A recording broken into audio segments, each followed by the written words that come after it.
Waalaikumsalam warahmatullahi wabarakatuh. Ya, terima kasih ya kembali kepada Pak Wisnu. Ya.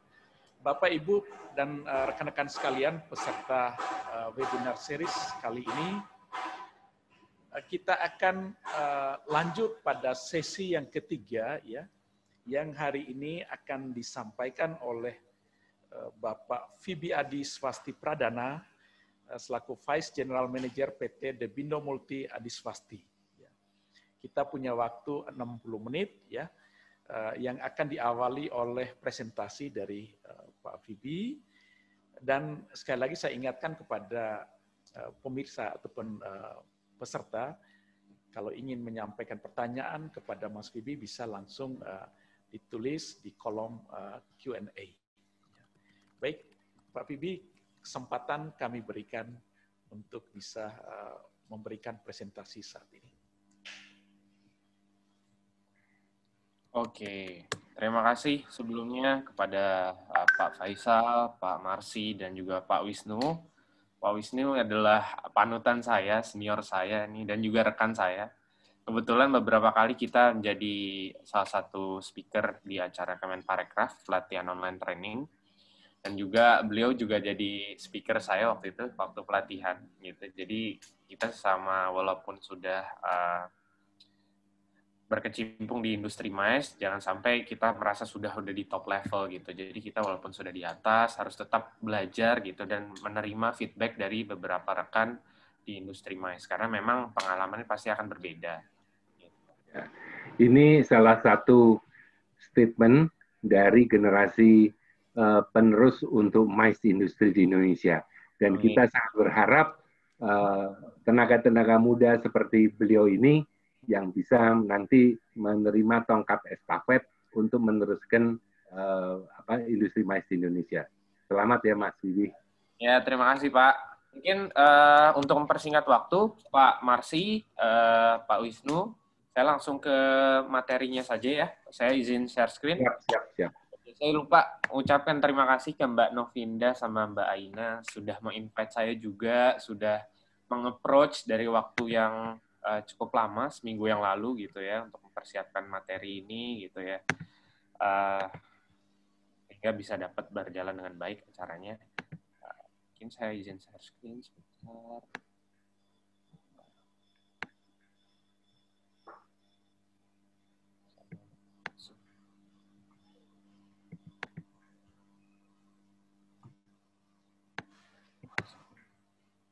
Oke. Langsung saja. Oke, para teman-teman yang hadir pada meeting Zoom pagi hari ini, mungkin tadi Pak Faisal di awal sudah memberikan glimpse ya atau beberapa paparan secara singkat terkait dampak COVID-19 terhadap industri MICE. Mungkin kalau saya, karena industri saya bergelut di dalam PEO, Professional Exhibition Organizer, jadi saya lebih berfokus kepada di industri exhibition. Jadi memang statement Bu Nur Fatonah ya, kalau tidak salah, memang diprediksi kalau kita dari Kemenparekraf, kita diprediksi akan kehilangan atau merugi sekitar 7 triliun. Dan menurut kami, selaku pelaku industri, itu memang bahkan kita prediksi bahkan jauh lebih besar timbang dari 7 triliun. Karena memang dalam industri emas ini banyak pelaku-pelaku yang terlibat. Tidak hanya dari industri emas itu sendiri, melainkan bisnis-bisnis lain di luar emas itu juga berdampak. Lalu juga di sini seperti yang Bapak dan Ibu dan teman-teman bisa saksikan, di sini ada beberapa exhibition besar seperti IFEX itu mundur, dan juga salah satunya adalah event kami yaitu Trade Expo Indonesia pada awal tahun 2020 sudah resmi dikatakan mundur. Statement ini langsung disampaikan oleh Bapak Presiden Joko Widodo. Lalu apa yang harus kita lakukan? So what we have to do next? Karena sebelumnya izinkan saya perkenalkan diri untuk teman-teman supaya lebih akrab dengan saya gitu ya, sehingga tidak ada kesenjangan jenja juga, karena saya juga sebenarnya masih belajar gitu ya. Nama saya Fibi Adi Swasti Pradana, Saya lulusan UQ, University of Queensland, dengan gelar Master of Technology and Innovation Management. Dan saya sudah menggeluti MICE mungkin sejak waktu yang cukup lama sebenarnya, karena memang berbasis dari keluarga, kerabat, dan juga sahabat yang memang dalam industri MICE. Untuk pengalaman organisasi, saya ada salah satu anggota dan pengurus di Asprapi, lalu juga saya anggota dari HIPMI Jaya. Saat ini bekerja jadi Vice General Manager di PT Debindo Multiadi Swasti. Untuk recently, pengalaman di dunia MICE itu adalah saya menciptakan Virtual Exhibition Indonesia, lalu juga pemateri di online training Kemenparekraf, yang seperti saya sampaikan berbarengan dengan Pak Wisnu tadi. Lalu juga saya sendiri memiliki sertifikasi by LSP MICE di bidang venue management. Lalu juga project manager. Tahun ini alhamdulillah saya ditunjuk sebagai project manager Trade Expo Indonesia Virtual Exhibition. Lalu juga di awal tahun saya sempat menjadi co-project manager di Indocraft yang ke-16. Lalu masih ada beberapa lainnya gitu ya yang tidak bisa saya sampaikan. Oke, kalau saya tadi mention saya bekerja di Debindo gitu ya, mungkin Bapak dan Ibu, Pak Marsi, Pak Faisal gitu, Pak Wisnu juga sudah tahu karena memang banyak sekali dari STP Bandung atau NHM Bandung ini mahasiswanya melakukan internship di tempat kami gitu ya Pak. Dan alhamdulillah mereka bekerja dengan baik gitu ya, memberi kontribusi aktif kepada perusahaan. Jadi memang Debindo sudah berdiri dari tahun 1987 Pak sampai sekarang, dan kita memiliki beberapa branch di kota besar dan juga anak perusahaan yang memiliki segmentasi yang berbeda. Salah satunya adalah Debindo Mitra Tama yang ada di Surabaya adalah merger dengan Diandra. Itu ya, itu berfokus untuk B2C Pak market. Lalu ada Debindo ITE di mana kita merger joint venture dengan perusahaan di London. Jadi kita diakuisisi gitu ya untuk pameran Indo Blue Tech. Jadi mungkin Bapak dan Ibu juga sudah tahu. Lalu kita sebagai holding company Debindo Multiadi Swasti itu sendiri. Lalu di sini ada Debindo Mega Promo di Makassar Pak, sama segmentasinya untuk B2C. Lalu juga yang terakhir adalah Expo Tama Sinergi, itu lebih ke MICE lainnya gitu, bukan di luar exhibition. Jadi di meeting, insentif, dan conference yang skala lebih kecil. Jadi memang selama 33 tahun ya kurang lebih kita berdiri, COVID-19 ini berdampak paling besar untuk Debindo karena memang dengan adanya COVID-19 gitu ya, kita struggling banget Pak. Memang tadi kalau misalnya Pak Wisnu bilang ya hampir sudah kolaps ya. Bahkan kita sudah kolaps nih kalau tidak mengeluarkan inovasi dan tidak mau untuk mengikuti atau beradaptasi dengan gaya kehidupan yang baru. Dan ini saya tampilkan beberapa event portfolio yang memang Debindo biasa lakukan. Jadi kita mixing Pak untuk B2B dan B2C, dan juga beberapa dari event kita sendiri, event asosiasi maupun event yang diselenggarakan oleh pemerintah. Jadi kita memang semuanya kita kerjakan Pak. Oke, kita langsung masuk ke topiknya saja. Oke, pada saat coronavirus datang gitu ya, waktu hit ke Indonesia, khususnya di Jakarta, bersamaan itu kita sedang menyelenggarakan pameran Indocraft. Mungkin nanti akan saya bahas selanjutnya gitu ya, dan di mana di situ kita juga ketar-ketir gitu ya, kita belum tahu protokolnya seperti apa untuk mempersiapkan cara yang terbaik itu dalam menyelenggarakan pameran pada saat situasi pandemi ini. Untuk pada saat itu akhirnya kita mengikuti protokol yang dikeluarkan dari WHO sebagai acuan kita, basic acuan kita Pak. Tapi sebenarnya untuk dampak coronavirus, slide ini sudah disampaikan Pak Faisal. Mungkin saya akan recall back gitu ya, poin-poinnya gitu ya. Dari dampak coronavirus terhadap industri MICE menurut kami adalah tidak boleh diadakan keramaian, yang which is memang itu tidak mungkin Pak, karena industri MICE itu adalah mengumpulkan kerumunan orang. Lalu kita harus mulai beralih dari offline itu menjadi virtual. Lalu ditutupnya penerbangan internasional, melemahnya perekonomian global dan menurunnya daya beli masyarakat.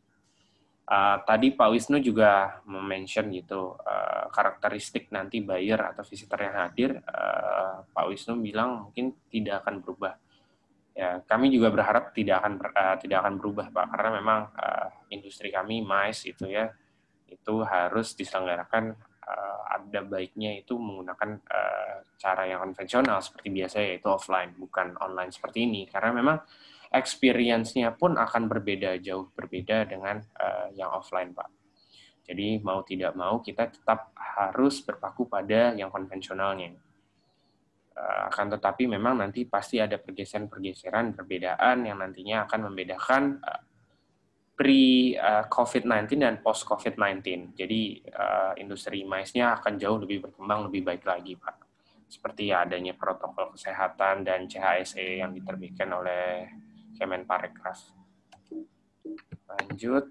Nah, ini adalah beberapa tampilan kami di tengah isu corona. Indocraft menargetkan transaksi 30 miliar. Lalu juga ada beberapa keseruan pameran Indocraft, Pak. Jadi memang pada saat itu kita masih belum digalakan terkait menggunakan masker gitu ya, Pak ya. Hanya screening mengulaikan termogan gitu ya, memberikan hand sanitizer di setiap sisi pameran dan lain sebagainya. Dampak negatif dari COVID-19 sudah kita rasakan ketika kita melakukan pameran Indocraft sih, Pak. Jadi memang untuk mendatangkan eksibitor itu cukup berat karena banyak eksibitor yang mundur, lalu juga ada untuk mendatangkan visitor itu cukup berat sekali, Pak, bagi kami.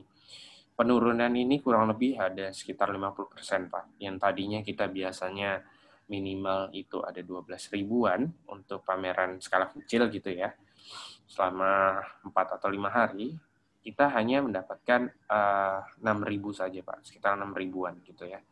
Tapi menurut kami ini sudah cukup baik gitu, karena memang di tengah masyarakat yang sedang fobia terhadap COVID-19 gitu ya, mereka masih banyak mereka masih ingin bervisit gitu ya, atau pergi keluar ke tempat kerumunan gitu, karena memang seperti yang disampaikan Pak Wisnu, manusia hakikatnya itu tidak mungkin, Pak, hanya stay di dalam rumah gitu. Mereka ingin pergi keluar gitu ya, apalagi untuk batik, pameran batik ini ya, kerajinan, mereka kan pengen lihat, meraba juga dengan detail, Pak. Dan pada saat itu Pak Menteri Teten, Menteri Koperasi juga menyampaikan memang jangan sampai kita terlalu worried terhadap COVID-19 ini. Memang ini ujian besar dan ini dampaknya cukup besar gitu. Tapi semuanya rata, Pak, terkena dampaknya. Jadi tidak ada yang saling diuntungkan kecuali kesehatan kali ya, industri kesehatan ya, medis gitu. Dan Pak Teten juga merekomendasikan teman-teman yang di industri MICE dan pelaku usaha dan UMKM akan tetap berkontribusi melalui platform-platform seperti ini, seperti pameran, yang mungkin sekarang lebih banyak ke pameran offline. Pak Teten menyinggung seperti itu. Lanjut, apa sih yang disiapkan di Bindo Solution and Innovation itu ya, to prevent atau to struggling during pandemic ini gitu ya. Karena memang untuk surveillance kit kita itu ada beberapa, Pak. Jadi yang paling pertama adalah resource efficiency. Gitu. Kenapa resource efficiency? Karena memang untuk menjaga, Pak, karena memang waktu di awal corona hadir di Indonesia, khususnya di wilayah Jakarta, gitu ya, para pelaku industri, gitu, pelaku usaha seperti saya, Pak Wisnu dan teman-teman lainnya, itu kesulitan, Pak, untuk melakukan business as usual gitu ya, doing business as usual, karena memang tidak bisa melakukan apapun gitu, Pak. Dan kita di awal semuanya stuck gitu. Tapi beruntungnya Debindo pada saat itu sempat menyelenggarakan pameran di mana pameran terakhir mungkin yang bisa kita klaim, karena setelah itu tidak ada yang keluar lagi, Pak. Dan untuk melakukan evaluasi sumber daya, kita melihat dari pencapaian KPI setiap anggota tim, itu sangat penting. Jadi kita efisiensi tidak melihat karena dia ini nih berperilaku kurang baik atau segala macam, enggak Pak, kita nggak ngeliat seperti itu, tapi kita lihat dari KPI dari setiap teman-teman atau employees yang ada di Debindo gitu, kontribusi apa yang mereka bisa berikan kepada Debindo di masa sulit ataupun sebelum masa sulit Pak. Itu yang sangat penting kenapa kita melakukan evaluasi sumber daya manusia itu. Lalu juga kita melihat dari kemampuan si perusahaan itu sendiri Pak. Jadi karena memang perusahaan besar manapun juga akan melakukan pinjaman kepada bank Pak, ya, termasuk juga Debindo gitu ya. Jadi kita penting sekali menyesuaikan Pak dengan sumber daya yang ada di dalam perusahaan itu sendiri. Kita tidak mungkin memaksakan untuk melakukan atau tetap melakukan bisnis sebelum pandemi dan juga selama pandemi ini gitu. Kayak misalnya dulu kita memiliki employees, satu perusahaan Debindo, let's say ada sekitar 50 employees, tapi sekarang kita memang ada efisiensi sekitar 30-50% gitu Pak. Kita melihat dari kontribusinya dan KPI-nya, dan juga dari kekuatan kita, keuangan kita gitu, financing-nya. Karena apabila tidak seperti ini, kita akan takutkan COVID-19 ini akan berdampak jauh lebih besar daripada yang sekarang kita rasakan gitu. Jadi sehingga mungkin nanti bisa gulung tikar nantinya teman-teman dari industri MICE. Lanjut, ini adalah strategi kita yang kedua Pak, yaitu product development. Kebetulan untuk product development itu saya sendiri yang memegang dengan tim di bawah saya, yaitu kita menciptakan virtual exhibition Indonesia, di mana kita menciptakan engine system 100% karya anak bangsa, Pak. Jadi memang, dan dengan inovasi ini, alhamdulillah direspon baik dengan pemerintah, gitu ya. Lalu kita bisa menyelenggarakan Trade Expo Indonesia secara virtual, Pak. Yaitu sekarang dimotori oleh Kemenko Marves, gitu, Pak Luhut, dan juga Kementerian Perdagangan itu sendiri, dan beberapa kementerian yang di bawah Menteri Perekonomian gitu Pak ya. Jadi mereka melakukan diskusi gitu ya, dan berharap dengan adanya virtual exhibition Indonesia, khususnya untuk pameran Trade Expo Indonesia ini, dapat memberikan atau menggerakkan roda perekonomian yang sedang slow down ini. Apa sih virtual exhibition gitu ya? Dari beberapa jurnal yang saya baca gitu, dan teman-teman bisa saksikan pada layar kaca, mungkin saya akan singkat saja. Jadi memang virtual exhibition itu adalah di mana kita memindahkan pameran secara offline menjadi online, di mana tidak ada batasan tempat, ruang, dan waktu, gitu ya. Jadi memang bisa memberikan ruang gerak untuk global visitor untuk hadir di situ dan tidak mengenal lagi adanya jam operasional. Nah, di sini bisa dilihat jadi 2, 4, 7, 3, 6, 5 gitu dengan basis standar. Jadi bisa unlimited sebenarnya. Jadi kalau saya baca beberapa jurnal juga, virtual exhibition memang diawali pada saat itu dari beberapa pameran, yaitu dalam pameran seni dan juga budaya Pak untuk virtual exhibition ini. Jadi beberapa museum gitu ya, mereka dari tahun 2000 sebelum 2010 sudah melakukan inovasi-inovasi yang jauh lebih duluan daripada teman-teman yang ada di industri exhibition gitu ya. Jadi mereka melakukan secara daring pada saat itu gitu ya, menampilkan video gitu, atau mereka bisa menggunakan akses melalui aplikasi tablet Pak.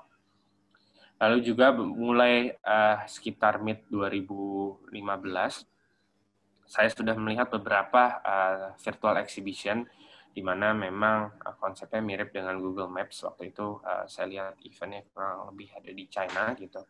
Jadi walaupun Bapak nggak bisa hadir, Bapak bisa hadir seperti offline di pameran tersebut. Gitu. Jadi pameran real mereka capture dengan foto gitu ya, kita bisa bergerak. Belum sesempurna virtual exhibition yang sekarang Pak, dan untuk virtual exhibition sekarang lebih dinamis dan lebih atraktif dan banyak variasinya. Ada yang menciptakan seperti marketplace, ada yang menciptakan seperti kami, engine system menggunakan 3D gameplay, ada juga yang hanya sekedar e-katalog gitu ya. Lalu apa saja sih yang ada di dalam Virtual Exhibition Indonesia yang Devindo dan kami ciptakan? Itu ada interactive tools, lalu ada virtual usher atau kita sebutnya avatar, lalu ada informative booth, gitu ya. Di dalam informative booth ini ada clickable area atau hotspot kita sebutnya. Lalu di sini kita tetap ada virtual business forum, lalu ada business matching, dan di sini adalah fiturnya kita gadget friendly.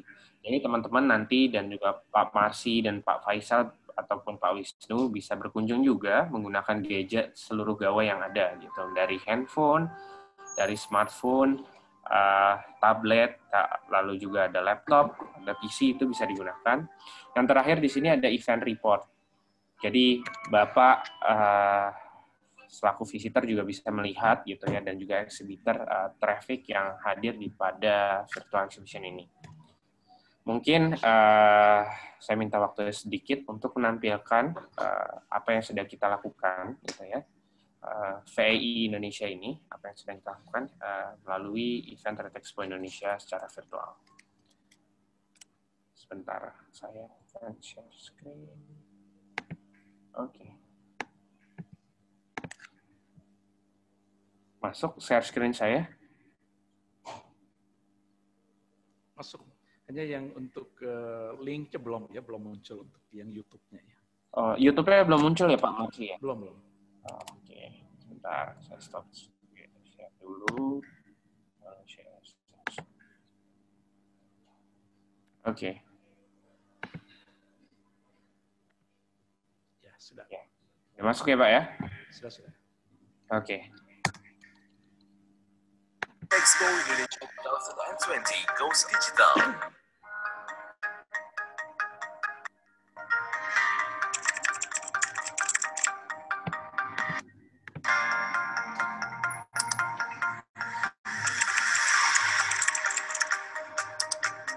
One of the largest virtual trade exhibition in Asia.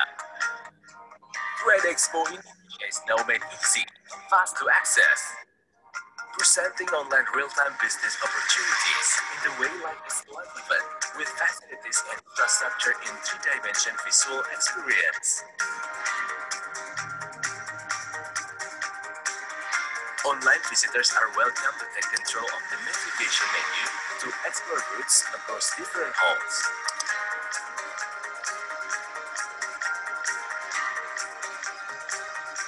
Take your opportunities to benefit from direct online interaction, export products, and services. Every booth offers prime product, and each comes up with specification details to meet your needs. Sourcing for products are made as simple as clicks on the menu button of Hotspot.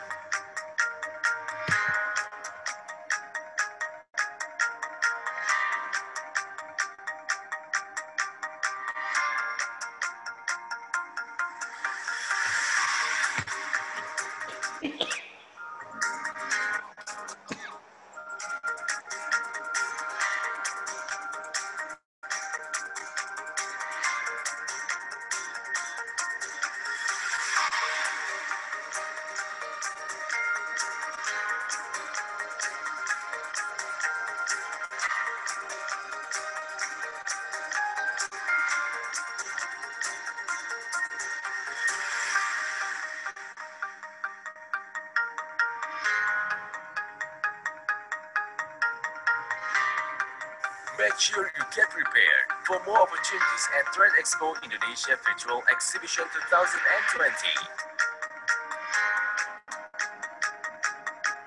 Trade Expo Indonesia Virtual Event is proudly presented using Virtual Exhibition Indonesia engine system that is created by local Indonesian creator, organized by Devindo Putri Adiswasti for the Ministry of Trade Republic of Indonesia.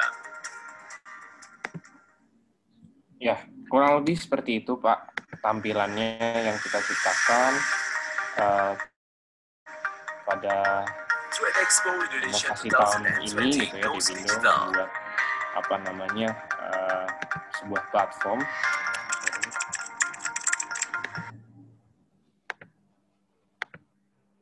berupa VEI tersebut gitu ya. Memang VI ini berbeda dengan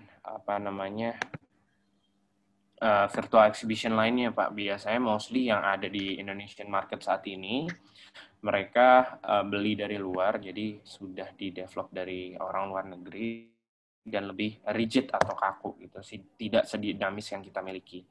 Karena kita benar-benar develop-nya itu in-house, Pak. Jadi menggunakan IT, programmer, lalu juga di sini ada tim creative production in-house. Jadi kita waktu itu anak-anak muda ini berpikir gimana sih caranya untuk keluar dari tumpukan jerami gitu ya, untuk mencari solusi gimana kita bisa survive gitu. Akhirnya kita keluar dengan inovasi seperti ini, Pak.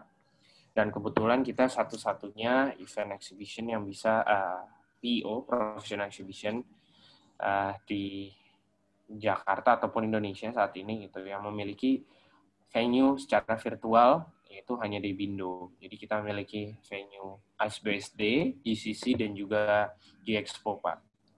Jadi kita memang sekalian membuat platformnya, juga kita membranding, Pak. Membantu teman-teman yang ada di Indonesia dengan venue-venue yang ada. Gitu. Karena venue-venue kita sudah, Bapak dan Ibu dan rekan-rekan sudah tahu, sudah berstandar internasional. Jadi worth it untuk para buyer ataupun nanti investor untuk melakukan exhibition di Indonesia itu sendiri. Lanjut yang ketiga, kita melakukan product diversification, Pak. In order to survive, jadi kita nggak bisa hanya rely untuk satu poin saja gitu ya, seperti efisiensi ataupun kita melakukan product development, tapi kita juga perlu melakukan product diversification, di mana product diversification kita menciptakan 5 diversifikasi produk, Pak, yaitu salah satunya adalah immersive event, lalu kita membuat sponsor dan media handling, lalu kita membuat website pelarian.id, lalu ada juga overheard anak event, lalu juga ada brand activation. Jadi untuk immersive event gitu, jadi kita mencoba membuat event eksklusif seperti kurang lebih hampir sama idenya seperti yang disampaikan Pak Wisnu gitu ya, para sosialita dan lain sebagainya gitu ya. Jadi ini event khusus eksklusif di mana kita bisa membawa sebenarnya para guest gitu, para visitor nantinya ke dalam suasana buku, film ataupun teater di dalamnya. Jadi misalnya Bapak datang ke sebuah kamar gitu ya, sambil makan fine dining, tiba-tiba di sini Bapak bisa merasakan, wah Bapak lagi berada di dalam suatu film, misalnya James Bond gitu. Di situ jadi ada live live theater di mana nanti ada scene di mana perang-perangan atau lain sebagainya, Pak, gitu ya. Itu teater imersif yang kita coba galakan gitu ya. Akan tetapi memang ini membutuhkan waktu sehingga belum bisa dapat kita laksanakan dengan baik. Lalu di sini ada sponsor dan media handling, Pak. Connector, event organizer, dan juga event planner dari media dan juga perusahaan. Karena mitra kita banyak nih, Pak, untuk sponsor dan media, jadi kita coba masih banyak perusahaan yang struggling dan masih banyak mahasiswa atau kampus-kampus yang membutuhkan bantuan kita gitu ya, gimana cara approach secara profesional. Dan kita memberikan 2 variasi price, gimana untuk corporate dan juga untuk tingkat university itu berbeda gitu. Jadi di sini kita tidak hanya mencari profit, Pak. Jadi kita ibaratnya itu bisa dibilang social entrepreneurship juga nih di Indo gitu ya. Karena memang melakukan dan membantu teman-teman yang sedang masih di bangku kuliah. Lalu di sini kita membuat virtual run organizer, di mana platform di sini sebenarnya memberikan informasi terkait lari, Pak, dan juga di sini kita buat virtual marathon. Saya sendiri sebenarnya membuat komunitas running yang sudah berisi lebih dari 300 orang, itu namanya Selasa Aku Berlari, Pak. Tapi ya karena pandemi ini kita juga postpone, kita agak takut untuk berkerumunan gitu, walaupun kita beraktivitas, tapi kita tidak ada yang tahu apakah teman-teman di antara kita itu membawa atau carrier si COVID-19 itu sendiri. Lalu juga di sini ada overheard anak event, sebenarnya cerita-cerita apa aja sih yang suka dukanya jadi di industri MICE ini, kayak misalnya saat loading gitu ya, aduh capek banget, sampai nggak tidur, anak magang juga beberapa kan beda ya Pak experience, ada yang dia magang di tempat kontraktor, ada yang tempat kita, itu pengalamannya berbeda. Jadi kita membuat wadah platform ini kekinian buat anak-anak bisa bercerita di sana Pak. Jadi overheard anak event, dan juga membuat beberapa episode gimmick gitu ya, sosialisasi kayak, aduh gimana sih beratnya jadi anak event gitu. Karena kan beberapa orang tuh menganggap remeh nih terkait apa namanya anak event itu sendiri. Wah, freelancer, ngapain jadi freelancer gitu kan, masih banyak yang seperti itu Pak. Lalu yang di sini ada brand activation Pak. Jadi brand activation ini mungkin seperti Expo Tama yang saya sampaikan, jadi nanti kita membranding itu acara-acara mereka gitu ya biasanya, dan beberapa memang kita sudah dapat apa namanya klien gitu, tapi secara digital Pak gitu. Kita lakukan digital campaign melalui sosial media dan website untuk brand activation itu sendiri. Lalu di sini yang sudah jalan, ini kita 2 atau 3 Pak dari beberapa invention yang kita persiapkan, product diversification. Mungkin bisa teman-teman lihat, dan mungkin ada teman-teman juga yang tertarik untuk mengikuti, bisa langsung menghubungi kontak yang tertera. Jadi di sini ada platformnya, pelarian.id, dan juga ada websitenya. Jadi di sini kita mencoba, Pak, kita lihat surface di waternya ini gimana gitu ya. Kita menciptakan yang pertama adalah Global Hand Washing Virtual Run gitu ya, karena memang beberapa kali virtual running itu memiliki tema-tema yang unik gitu. Jadi kita mencoba mengangkat Global Hand Washing karena pada saat ini kan untuk apa ya, hari cuci tangan gitu sangat penting di situasi pandemik ini. Jadi kita mencoba untuk raising awareness, dan juga nanti akan bagi-bagi hadiah gitu ya. Mungkin sabun, kita masih kontak beberapa sponsor gitu ya. Jadi juga teman-teman menyadari beberapa pentingnya bahwa cuci tangan itu penting.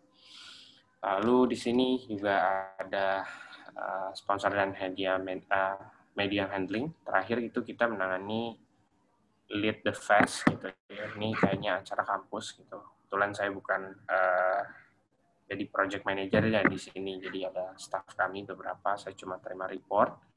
Itu sudah jalan, dan kita masih mencari apa namanya potensial klien kita yang akan bekerja sama laginya untuk sponsor dan media handling ke depannya. Lalu di dalam penentuan kita melakukan 3 solusi dan inovasi itu, kita membutuhkan proses dan pertimbangan. Di mana di dalamnya paling intinya adalah kita harus melakukan brainstorming, Pak. Apa sih brainstorming? Ntar mohon izin saya sambil men-charge. Apa sih perlunya brainstorming? Karena kita mendapat insight yang lebih banyak, lalu juga kita bisa menganalisa bersama current situation dengan beberapa business tools yang ada, seperti Pak Wisnu sampaikan ada SWOT, lalu kalau kita ada biasanya sebutnya PASTEL, Political, Social, Technological, Ecological, dan juga Legal, Pak. Jadi kita lihat PASTEL, lalu juga ada Porter 5 Forces gitu ya, kita melihat gitu ya, tidak hanya dari satu perspektif saja di industri MICE itu sendiri gitu, melainkan kita butuh banyak insight di luar dari industri MICE. Apakah memungkinkan apabila kita melakukan tindakan, misal tindakan A, B, ataupun yang lain. Lalu kita memberikan update ke sesama tim, karena memang berdasarkan pelajaran yang saya dapat ilmu magister saya, untuk mengimplementasi sesuatu hal yang baru itu agak susah, Pak.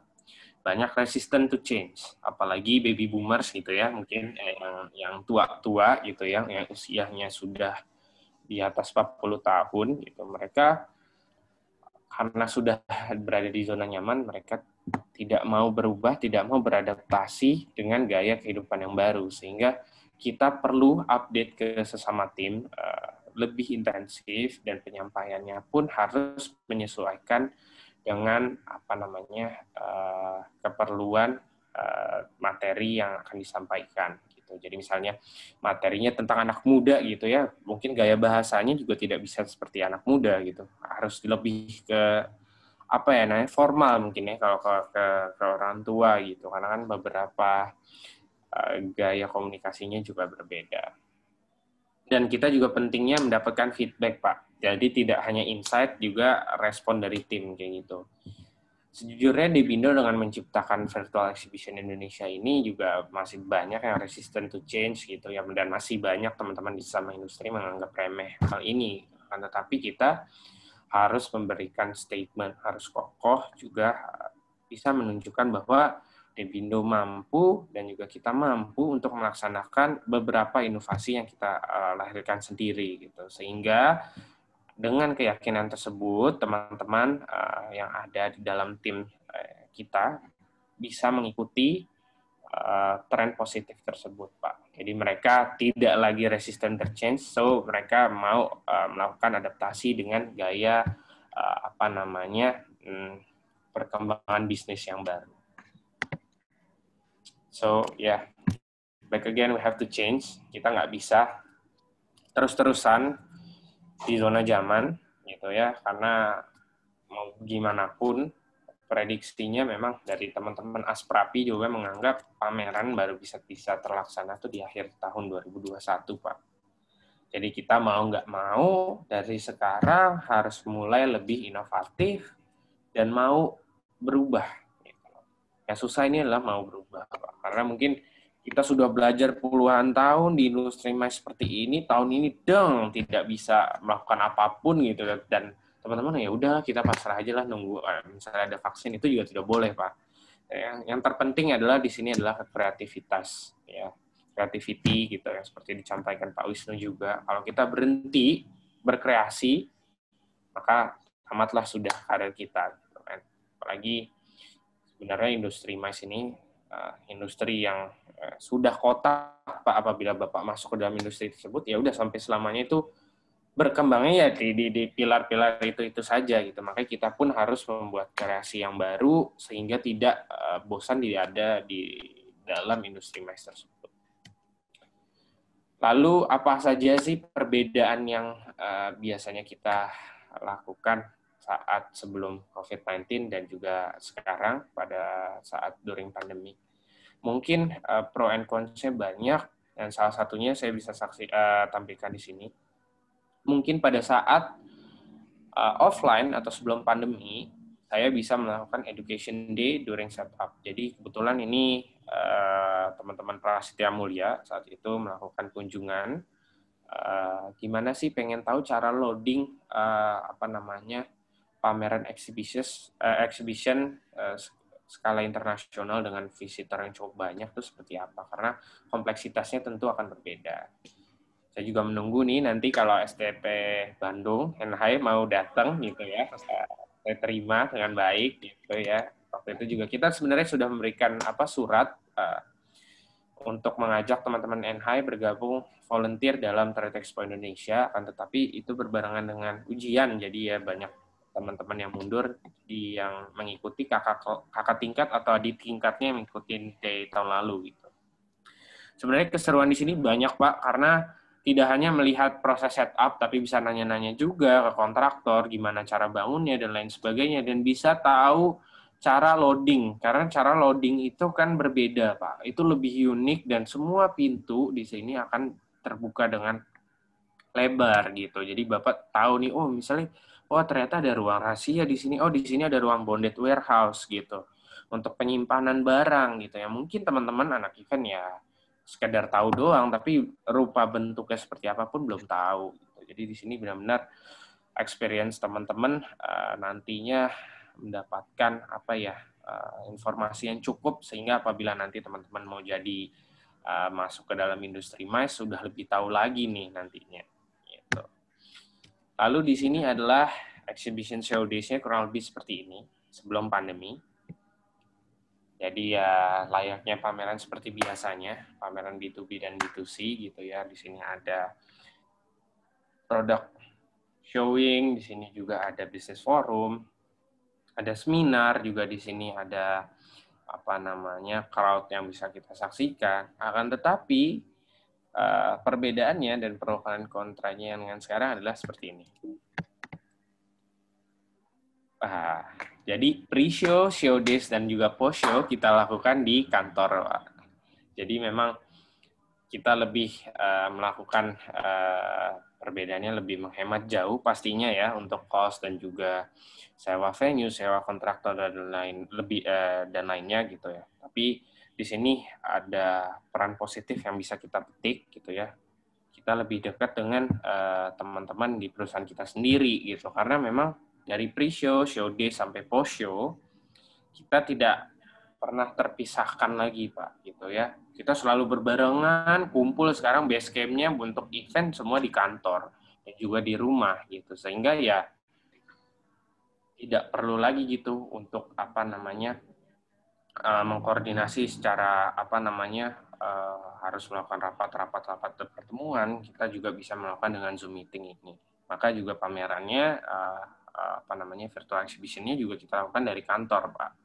Dan untuk bisnis forumnya juga kurang lebih hampir sama, kita kayak semacam Zoom meeting nantinya, sehingga ini semua memudahkan dan hopefully dari Debindo berharap industri MICE juga bisa kembali bangkit, kita bisa survive semuanya, lalu juga ya acara-acara yang kita persiapkan, tidak hanya acara Debindo gitu ya, acara-acara besar secara internasional maupun nasional yang Indonesia akan lakukan, itu dapat lancar dengan baik. Mungkin itu saja, Pak, yang bisa saya sampaikan. Ini lebih sharing experience kali ya, kalau ini. Jadi gimana Debindo bisa bertahan ya, di dalam situasi turbulensi pandemik COVID-19. Mungkin itu saja yang bisa saya sampaikan. Saya kembalikan ke Pak Marsy selaku moderator pada saat Zoom meeting siang hari ini. Terima kasih. Apabila ada yang ditanyakan, mohon tulis di kolom komentar. Terima kasih. Baik.